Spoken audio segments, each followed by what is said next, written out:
Welcome to Life at the Deep End. We are your hosts, Jordan Bone and Samantha Bromfield. After facing challenges of our own, we wanted our voices to be heard, to authentically share not only our stories and experiences, but life lessons we are learning along the way. to show you that despite any struggle you may face, life can be fulfilling and amazing, because ultimately, you are the creator of your reality. You may often feel alone, but we are here to confirm that you are not. So let's dive into the deep end. Hi guys, and welcome back to Life at the Deep End. Today we have a very special guest, and it is Diana, also known as Diana Magick. And I found her on Instagram, and she's just so amazing to follow, guys. So firstly, check her out on Instagram as you're listening to this episode. But Diana, thank you so much for joining us today. I'm so grateful that you're here. Absolutely. I'm excited to be here. Awesome. Could you tell the listeners like a little bit about yourself, kind of like what you do? I know that you posted about you posted a picture the other week. I think it was a picture when people ask you what you do and you're like, I do a lot of things. So I want to know what those things I are. know. It's usually my least favorite question. So tell me what you do. I don't really know what I do.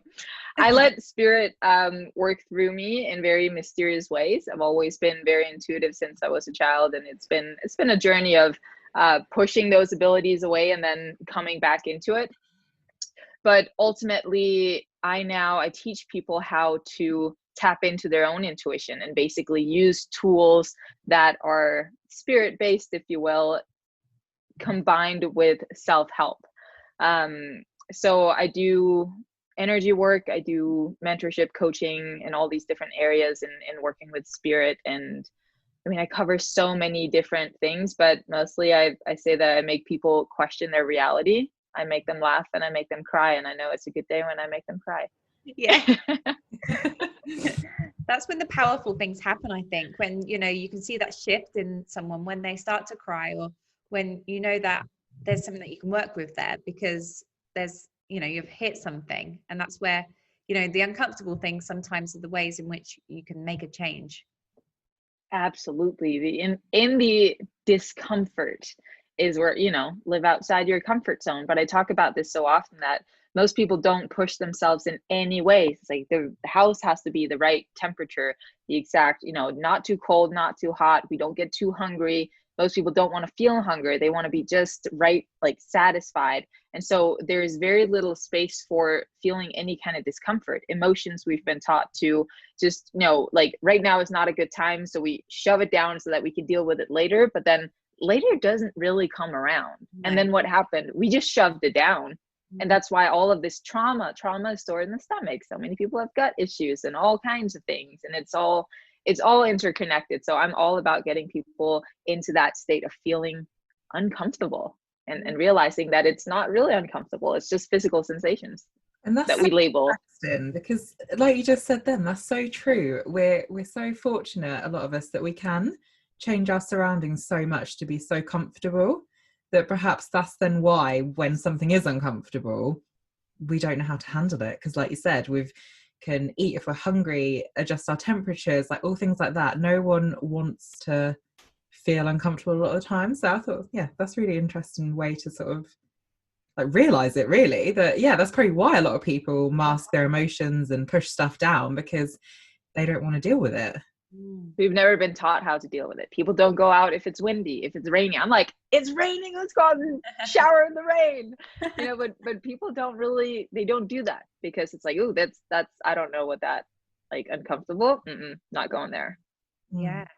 I mean, I went to Tony Robbins' event once, and the room was freezing for the entire time, and I was like, oh, it's so cold, like and that's probably one of the reasons why he did it, to make you uncomfortable, to make you actually push your body as well as your mind, and it kind of then really kind of makes you work and keep you stimulated. Yes, that's another thing. You are fully awake and aware in those moments. I couldn't get too comfortable because I was just like, ooh.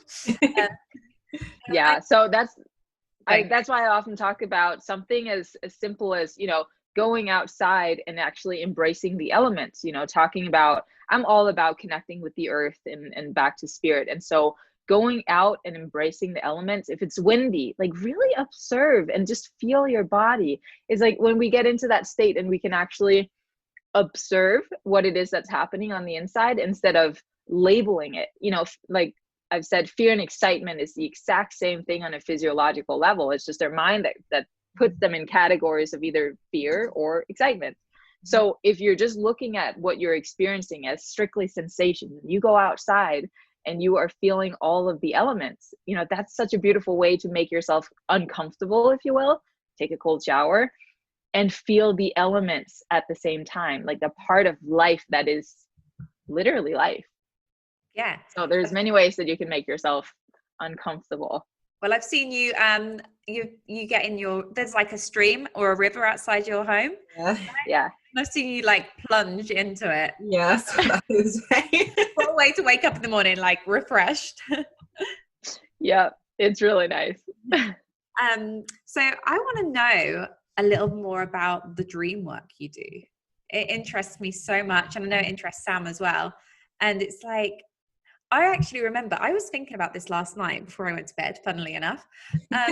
One of the first things, so I didn't realize when my spiritual journey really started. I used to always say, 10 years ago, but really it was way before then. And I remember when I was 6 years old, I remember having a dream about my friend who'd gone on holiday, and I was dreaming of her, and I was like, Mum, why am I dreaming of my friend?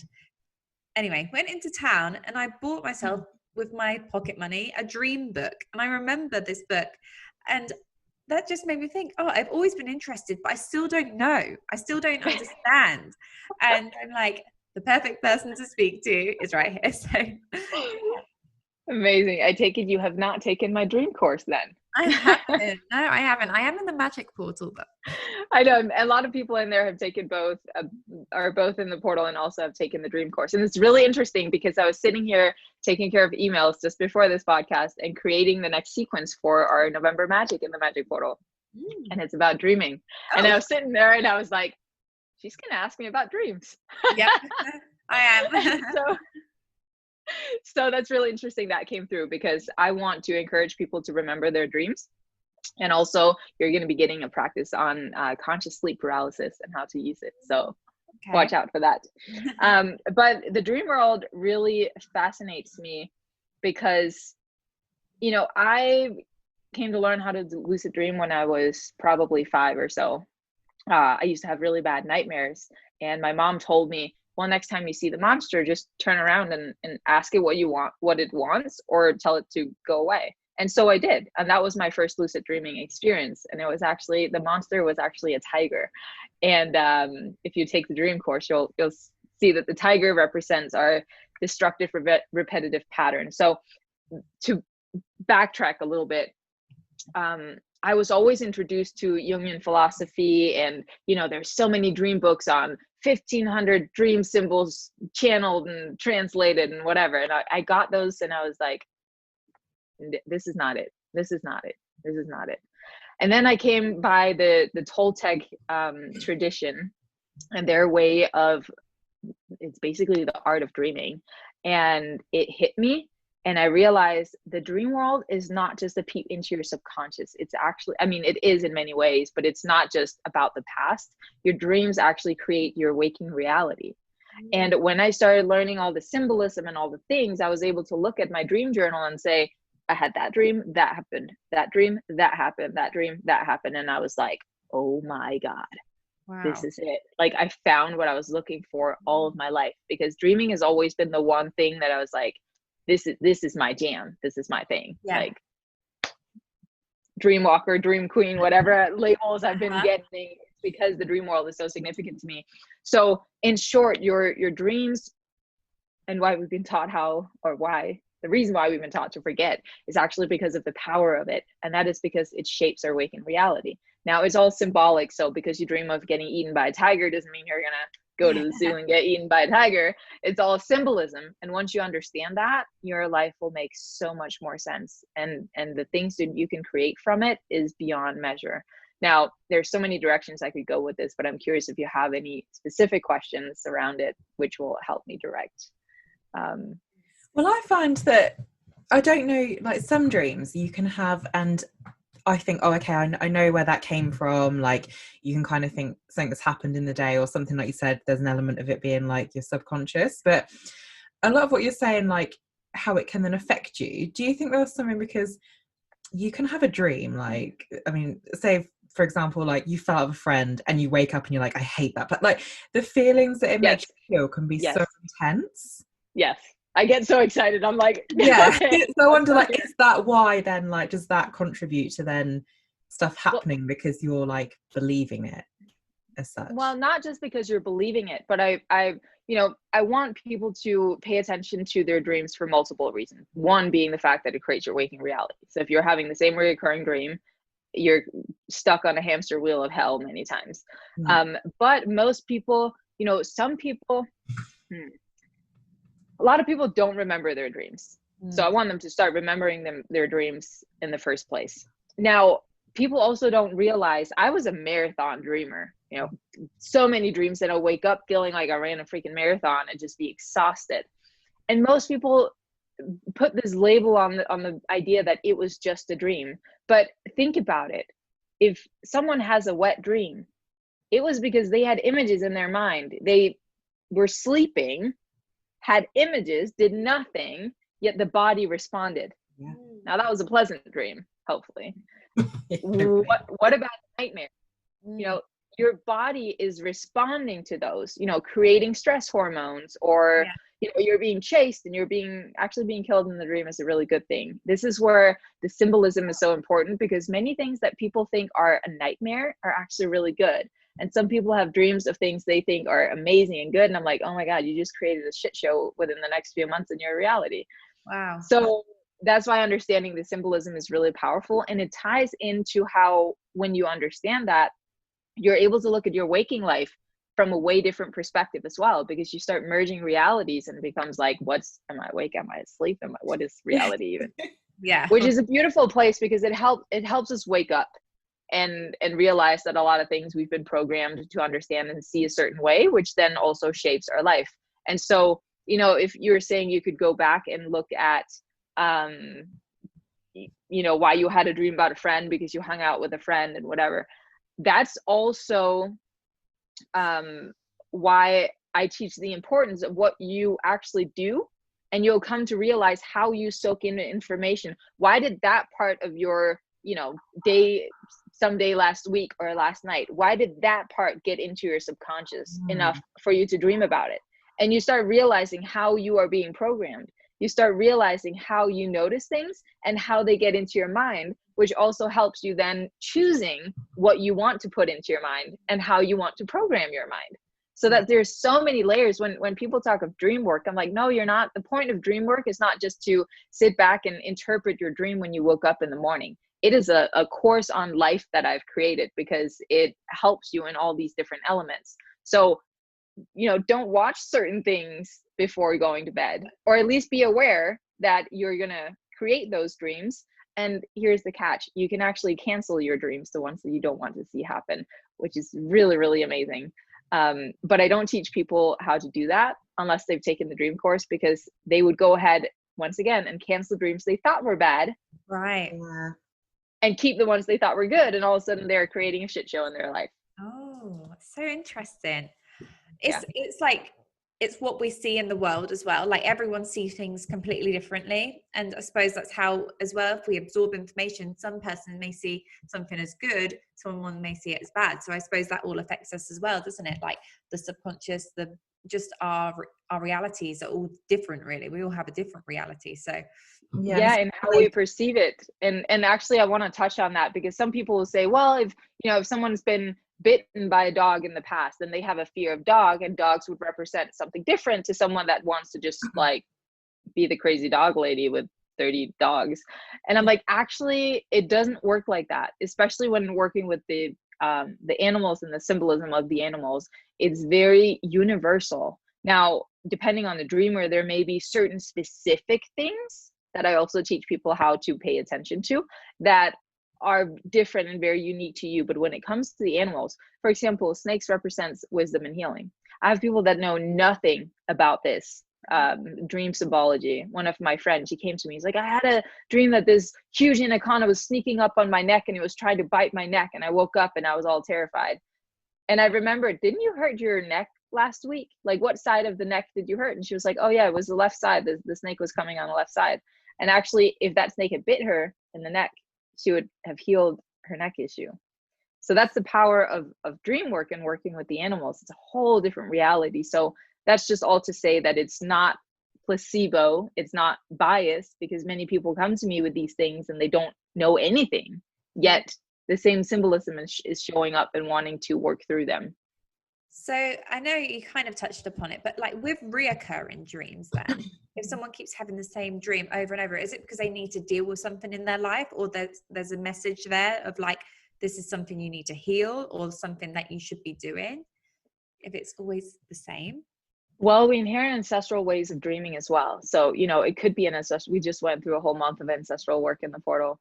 But it could be an ancestral thing, and it could be something from this life. Now, this is where dreams are still a peek into your subconscious, because things get stored in there. So you're reliving the things if you're not dealing with them. So someone that had really bad trauma or experienced something traumatic and they didn't deal with their emotions or that experience, that will be stuck in their system, and they can relive it depending on the dream.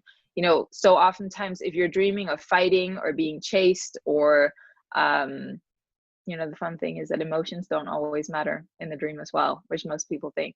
But being chased and any of that nature, that's usually the scary part, that keeps you in a state of running from the abundance of the earth that life basically has to offer. So that's where I'm saying that most people that have reoccurring nightmares of being chased or otherwise haunted or tormented, they're usually in a repetitive cycle of not being able to create the things that they want in their life, and usually deal with heavy emotional baggage and just struggles. Like, things don't align, they don't work out. It's like you take 2 steps forwards and 10 backwards.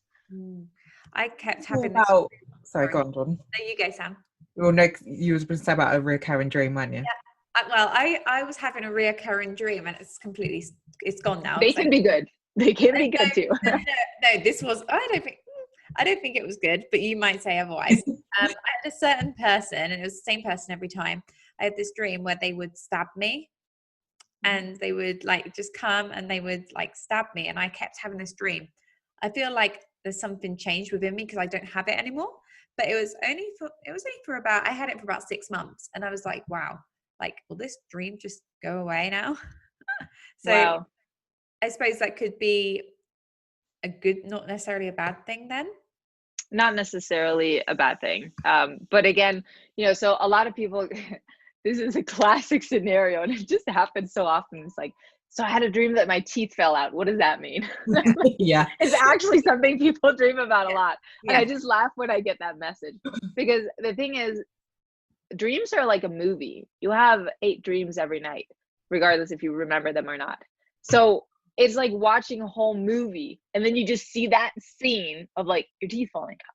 And I'm like, but it was a whole movie. Now, most people don't remember the whole movie. They just remember that one thing that was so violent or crazy or abnormal. And I'm like, you need more information. You need to train yourself to actually remember more of the sequence of the dream to see what it is that unfolds.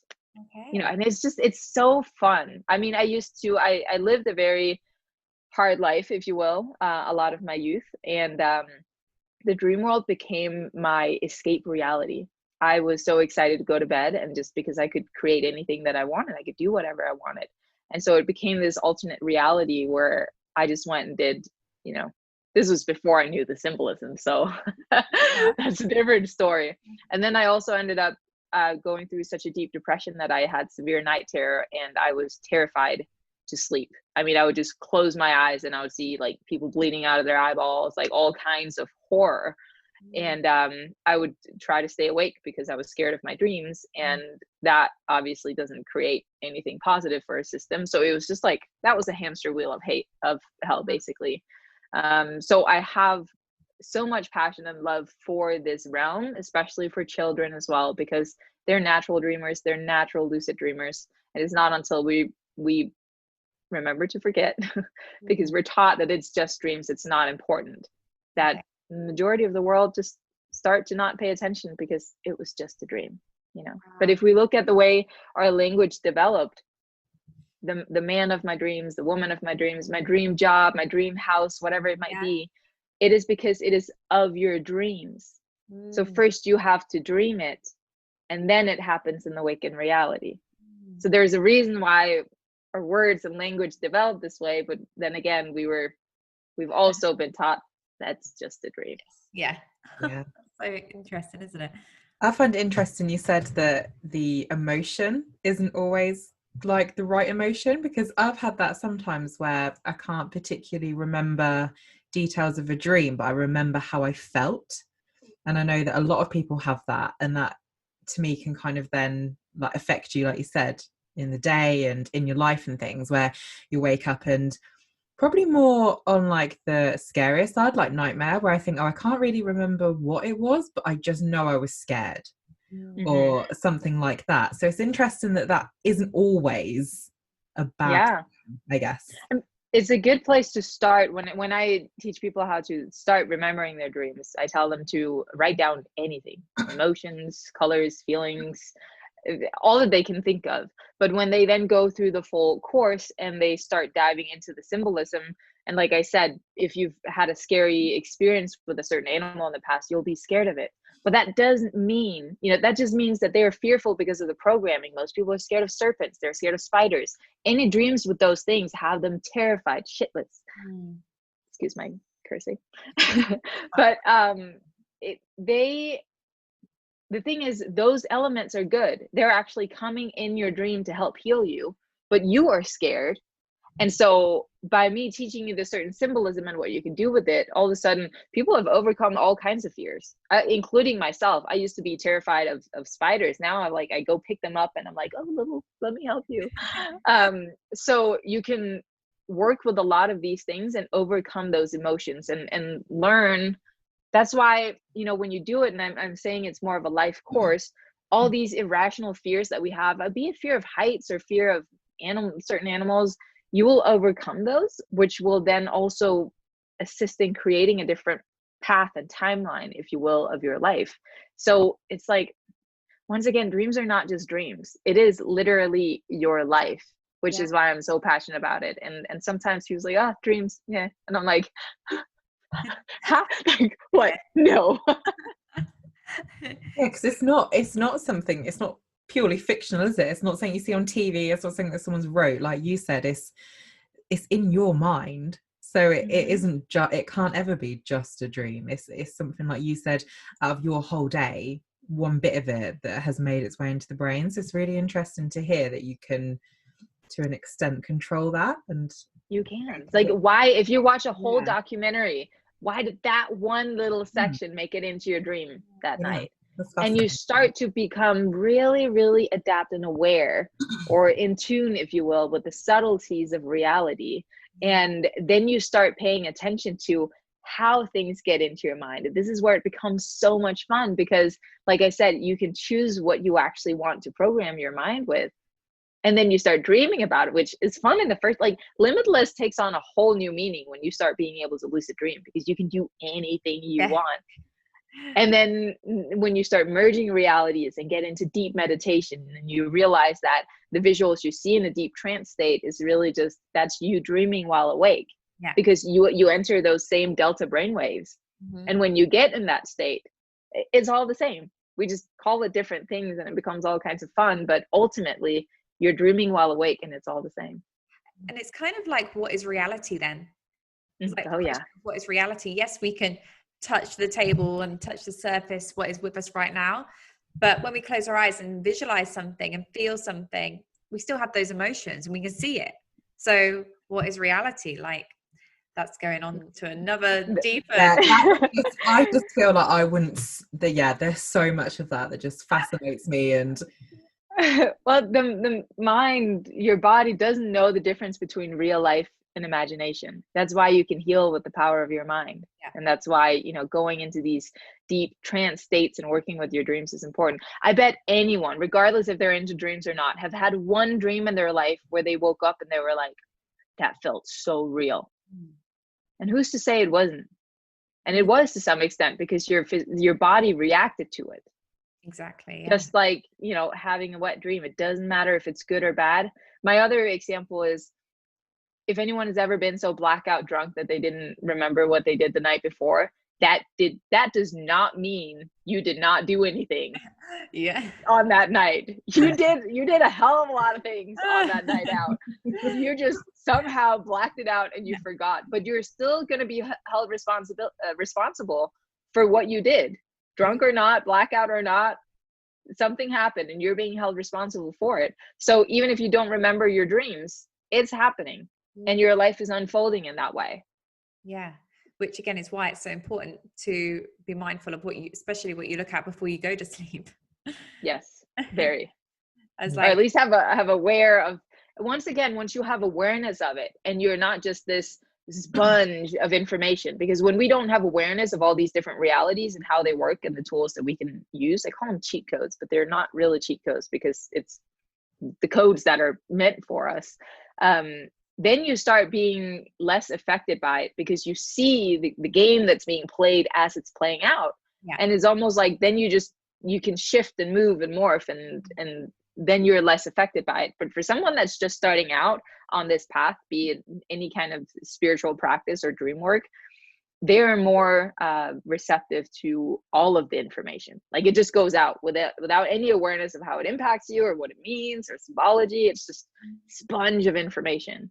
So if someone was to watch a scary movie, for example, then if they had the intention of, it's okay, I know this is going to affect me, would that then affect them less? Because I'm always saying to people now, like, don't watch a scary film, especially before you go to sleep. Don't watch it. So I don't really watch stuff. You said this to me the other day, didn't you? I said I was going to watch Blind Manor, and you were like, oh, I wouldn't watch that before I go to bed, which, I mean, no spoilers, it wasn't scary anyway. But yeah, it's that same thing where you said, didn't you, like, don't watch something too scary right before you go to sleep. Yeah, and I think I was like, I'm not watching horror films anymore. Well, a few things to this. One, just don't watch horror. There's the difference between, let's just say, watching Vikings and it's like fighting scenes versus actual horror. You know, where it's like your adrenaline is full on pumping, you are scared, you are, you know, regardless if you know all the things, while watching horror movies, your physiological response is like up and down, because, oh my God, excitement, and then, okay, nothing happened, and like, oh my God, what's behind the door? Oh my God, this is so scary. And that is a different reaction on your body versus just watching, you know, like a war movie, for example. Okay. And the other thing is those movies are actually programmed. Now, this is where we could get into a lot of things of conspiracy and whatever, but for the sake of keeping it simple, those movies are programmed with energetics, beings, entities, all of that stuff that is actually designed to cause you harm. And as soon as you are fearful or in a state of fear, it's like you're creating a window for things just to swoop right in and get you. And that's how a lot of entity attachments and all kinds of things happen. So long story short, don't watch horror movies. Note taken. I'm not going to. Not necessarily for the sake of dreams, but overall energetic imbalance, if you will. Yeah, I don't. Horror, like that you said, that really have that effect on you. I can't think of anything worse anyway, because I do feel quite susceptible to them. Like, stuff does stick with me for a long time, so that doesn't surprise me. Definitely don't do it. Something. I was going to say, I'd like to touch on quickly, if that's okay, a bit of the ancestrals. I can't say that word. Ancestor. I'll just say ancestor work. So on Halloween, I did, you did it live, but I couldn't make the live, but I did the ancestral seven generation healing session. And because this is one thing I wanted to ask, actually, just while we're here. I did it, but obviously, because I'm in a wheelchair, as you may know, and I couldn't get my hand on the ground. So what I did was I hit like the surface beside me, and then I sent an intention that the energy was going into the ground. And I was like, That's good. I hope this is okay. I hope this is right. I'm just going to say that it's all right, because I'm always like, the intention is what counts the most, right? Exactly. So before we go into it, it's like, is that okay? Okay. Yes. Okay, Yes, good. absolutely.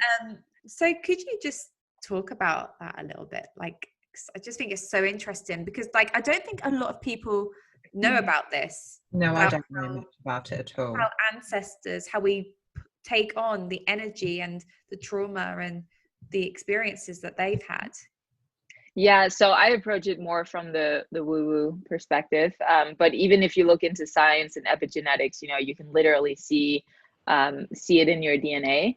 But from an energetic perspective, the energy of our ancestors lives in our bones. That's why it's a part of canceling. You have to move things through your bones, because that's where it's kept alive. So things are kept alive through the dreams, but the things that they live, the things that they experience, those are passed on. It's energetics. And, I can't always fully, even I go like, how does that even work that way? I just know it does. Yeah. But those things are carried on and through generations. And it's why, it doesn't take a lot to just pay attention to family patterns. Oh, my brother is an alcoholic, and Uncle Bill was an alcoholic, and grandfather was an alcoholic. You see the patterns, regardless of its addiction or something else. Most people have seen, oh yeah, there's this person had cancer, then this person had cancer, and it's like things are just, it's in the family. And it's much more than just physical, because it all starts as energy before it manifests as something physical. Which is why if you can catch it doing the energy work, which is why, I dedicated all of October to deep ancestral work in the Magic Portal, we need to clear that. And one of the common threads was that everyone was feeling so light by the end of it. It's like, oh my God, I feel like I just like took a massive backpack off. And it's like, most people don't even realize that they're carrying this weight, because if you don't see anything specific, like, oh yeah, brother, uncle, whatever is alcoholic, then that's the extent to which people can relate to something being ancestral or run in a family line. But it goes so much deeper in the energetics, and we carry so much, all kinds of emotions, blockages in so many different areas. And that's why doing that work, and it sounds like, how do I do ancestral work? To many, it's like such a foreign concept. And that's why the things that I teach within spirituality have really taken out all the fluff. And I don't want to say I dumb it down, but for lack of better word, it's like, no, this is A and this is B. And we don't have to sit here in white robes and talk about channeling all kinds of things all day. We're getting to the work straight away. So I make the process super simple, because I want more people to do it, because they realize, oh my God, it's all energy. Mm-hmm. Like the dream work, ancestral work, whatever it is, it all comes down to the fact that it is all energy, and we carry it from our ancestors. And that's what we are. We're energy. So everything, literally everything is energy, isn't it? So it's like, once you start to realize that, and start to realize, and also just realizing as well, I think how magical life truly is. Mm-hmm. And the fact that so many people just take it for granted, and take it as so human, so just like expected. But when we start to look at the bigger picture, I think getting out in nature really helps you to do that, and looking out under the stars, I find, helps me as well. You start to think, wow, we're just this speck of dust, and this is crazy. Like, why are we not thinking about this more, and just appreciating it more, and just experiencing what we experience, and just being like, wow, and connecting with our spiritual side, because we are spiritual, but a lot of people don't connect. And it's just like, life is so much more beautiful when you see it from the real way. Yeah, I mean, we've been taught to be suppressed since the dawn of time, really. But you are born into a generation that completely forgot about magic, and you get tossed into the school system, which teach you all kinds of things that are not really important. And then it's all about what kind of brand, shoes, purses, and clothes are you wearing. And then all of a sudden we're programmed. We're trapped in this reality. And it takes a lot for some of us to wake up and then assist other people in waking up to the magic of life. There was a time we were killed for talking about things like this. And so we learned to shut down, which is also a reason why many women have a suppressed voice because through generation, that's what we've been taught.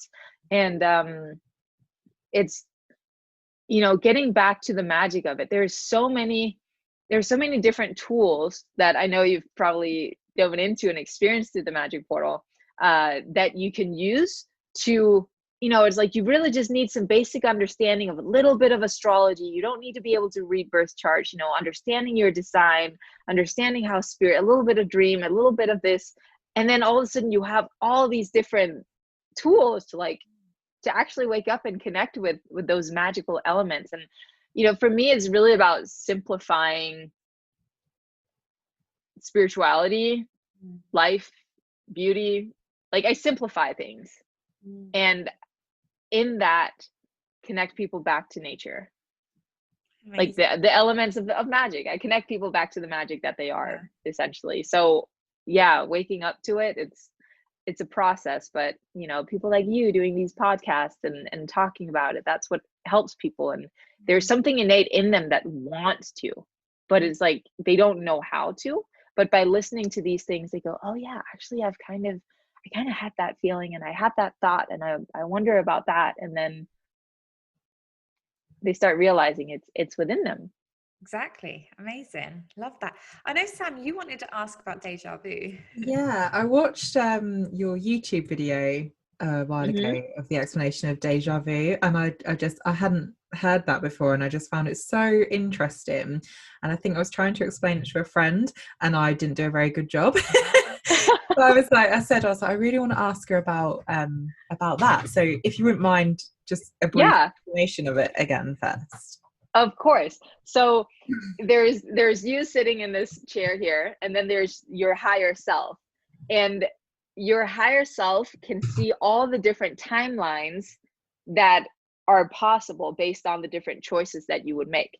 So in the fact that your higher self has seen these hundreds of timelines, by the time that your human self, makes it out in the future to that timeline that you already saw, your higher self saw, you're like, oh my God, I've seen this before. But really, I will say you haven't, but your higher self has. And that's why it feels like I've been here before. And that's because you saw a part of you already saw that timeline. I love that. And that's so simple to, you know, that's just kind of like, oh yeah, of course. Yeah, it does make so much sense. I remember the first time I had Deja Vu, and I remember saying to my mum, I've been here before. Like, what is this? She's like, that's called Deja Vu. And that was all I was told. And I was like, huh? It's just a word with no explanation. But it's funny that I remember it. Yeah, that is really interesting. Yeah. I don't think I really experienced it that much, but it's just always been one of those things, like, because it is spoken about, that I've just found really fascinating as to what it could possibly be. So when I saw your video, I was like, and then trying to explain it to myself, I was a bit like, I'll ask her to do it again. Yeah, it's really not that complicated, and it's fascinating because it happens mostly to me when I'm really not just in the flow, but I know that this is okay, I'm aligned. Like things are shaping up, and like, yes, I was supposed to meet this person because this encounter happened before, and then it's usually like 10 times within a week, and I'm like, okay, we're on track here. Yeah. I seem to get it more like just, it seems to be stuff that doesn't seem to be that interesting. Like, oh, this has happened before. This conversation's happened before, but this isn't even a very interesting conversation. Like, or this is just a normal day, or it's just, that's when I think, oh, it's quite powerful though, because I'm feeling it. Like, why have I seen this before? This isn't even anything, like, it's not like something that I've just been desiring for ages, and I'm like, oh wow, it's, you know, coming to fruition. It's like, oh, this is just a weird feeling. But I love that explanation, so thank you. Is that then because it's a constant moving thing forward? Like, it's not, like you said, your higher self experiencing things. Would you say it just happens at times where you are, say, at a crossroads, or is that just life, just as you're moving forward, there's always like constant other outcomes? Yeah, just life. Yeah, that's interesting. Like literally every single thing we do changes. It's not just the decisions. Yes, it's literally just every single decision. Yeah. Because you're constantly creating a timeline based on, do I leave my house in an hour or do I not? You're creating timelines based on your choices. And so like another thing that I get so passionate about is when people, the ultimate spiritual bypassing is when people rely on signs and all kinds of other things in order to make decisions. It's like, well, I really want to take this trip, but if I get a sign, I'm going to ask for a sign. Yeah. Well, the sign is within you. Do you want or do you not? Because there's voice recognition on your devices. Facebook is going to show you an ad for the thing that you were just talking about. Sure, you can take that as a sign or just facial, or like voice recognition or whatever. So people outsource their desires, be it deja vu, be it any other kind of, I found a feather, whatever it might be. But I really, like, my passion is to get people so deeply connected with themselves that they know that the sign as to whether or not to do something is within them. Like, it's all about those physical sensations, because there's so many ways that people can use spirituality to completely bypass in their dreams. And I guess it didn't work out, so it wasn't meant to be. And everything is divine and everything is perfect. I cringe when I hear this. Yes, everything is perfect and everything is divine, because you're making your choices, but that doesn't mean that you weren't supposed to go for that job or take that trip or do that thing that you wanted. It's just, you're just being a lazy ass and giving your power away. Because if you say, it wasn't meant to be, then you don't have to blame yourself. And when we don't blame ourselves, we like to blame other things, because then we don't have to take responsibility for things. And it's the ultimate bypassing of self. And I get incredibly passionate about it, because in the spiritual community, I'm sure you've heard it many times, it is such a common thing. I think sometimes it's nice to ask for like a little sign or here and there, just I don't know, people may like it, but I really believe that when you're asking for it, you know what you want, because that is you looking for it, wanting that extra confirmation, that validation of yes. That's different. Confirmation is different than validation. Yeah. But it's like, really, I think when people ask me a question like, should I do this? I'm like, why are you asking me? Because you know that you want to, because otherwise you wouldn't be asking for permission. You're the only one that can give yourself permission. And most people are scared of giving themselves permission, because they've been taught that they don't really have permission to do what they want to do. And a classic example is, you have to choose between two things, and then you get one. It's like, I kind of wanted it to be the other one. Well, there's your answer. Always. Oh, well, this is an amazing conversation, and I feel like we could just keep talking for hours, because you just have so many insights, and it's just so interesting to me. This sort of thing just lights me up. And I me know too. I could talk for hours, you know that. And I know, Sam, like, you're just for me it's real learning. That's why I'm just sitting here like focusing on everything, trying to like take it in, because it's also the Magic Portal is a good place to start learning, regardless if you're a newbie or advanced. I have people that have done this healing work, done every kind of, you name it, Tony Robbins, Bob Proctor, like Gabby Bernstein, like all of them. And they go in the portal and she did one meditation, and she was like, I've tried to figure this one thing out for like 10 years, and one of your meditations just took care of it. So regardless if you're new to it, it's really simple to understand. And if you've done this for years, it's still practices that will blow your mind. Yeah, it's absolutely amazing. I'm so glad that I have it, and I'm so glad that you can get it on your phone as well, so you can just take it around with you, so wherever you're going. So that's awesome. So where can everyone find you? Diana _Magick. Instagram is most of my home these days. I've created more space for myself to actually get on YouTube, but you can look Diana Magick up on YouTube as well. Making a comeback the next couple of months. I have some very amazing things to share. Your Instagram's got a link, hasn't it, to all your other like outlets and things like that, so people could always see YouTube and stuff through your Instagram, can't they? Diana _Magick. It's all the same. And maybe some people will join you in the Magic Portal. Yeah, guys, check it out. Check her out. And awesome. I'm so excited. So this is an amazing conversation. Thank you so much for coming on here. I appreciate it.